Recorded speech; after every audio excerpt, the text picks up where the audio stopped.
रामकृष्ण हरी मंडळी. तर सर्वांना नमस्कार, शुभ सकाळ. आज मी वांग्याची भाजी बनवणार आहे. तर इथं वांग्याचं भाजीचं सराचं घेतलेलं आहे.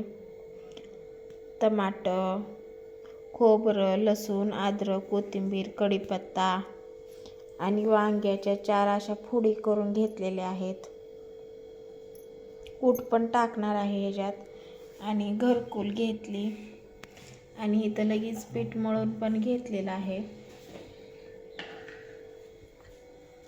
तेल गरम करायला ठेवलेलं आहे. जिरी मोहरी घेतलेली आहे. इथं लसूण, कोथिंबीर, कढीपत्ता टाकलाय. छान असा फोडणीचा वास येत आहे. त्याला चांगलं परतून घेऊ.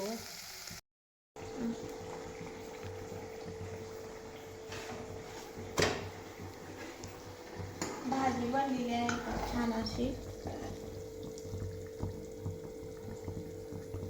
आणि चपात्या पण लाटून घेतलेल्या आहेत.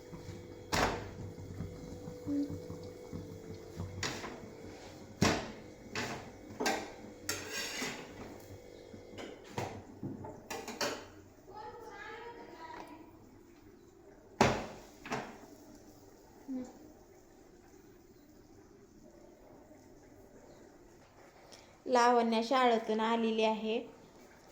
तिला खूप भूक लागली म्हणून जेवायला बसली आहे. आणि गुलाबाचं फूल पण लावलंय तिनं. कसं वाटलंय सांगा. जेवायला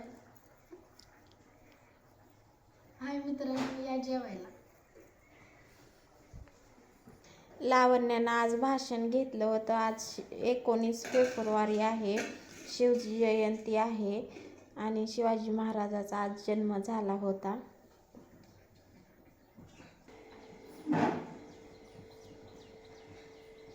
तर आज स्वयंपाक झालेला आहे.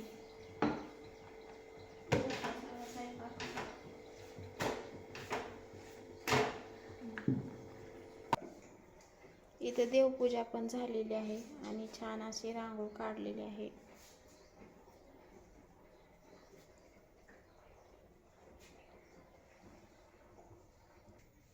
आणि शेतातून ढाळे पण आणलेले आहेत आणि ढाळे मी तोडून भाजून घेणार आहे आता. तर ही परंपरा मोडत चाललेली आहे भाजायची वगैरे. तर सर्वांनी भाजून ढाळे खावा, छान लागतेत. तर इथं देवयानीनं साडी नेसलेली आहे आणि मेकअप करत आहे. दाखव साडी देवयानी.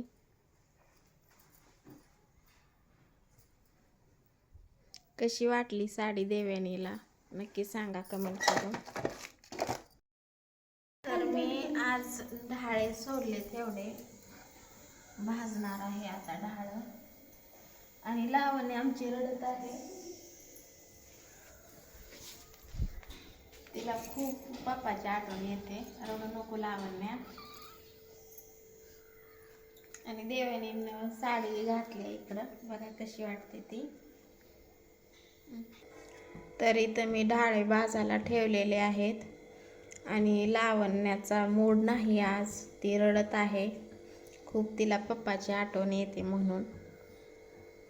त्याचे पप्पा गेलेत कामाला. तर या सर्वांनी ढाळे खायला. मी ढाळे भाजण्यासाठी ठेवलेले आहेत. आणि इथं वांग्याची भाजी तयार झालेली आहे. तर बाय बाय सर्वांना. भेटू पुढच्या ब्लॉगमध्ये.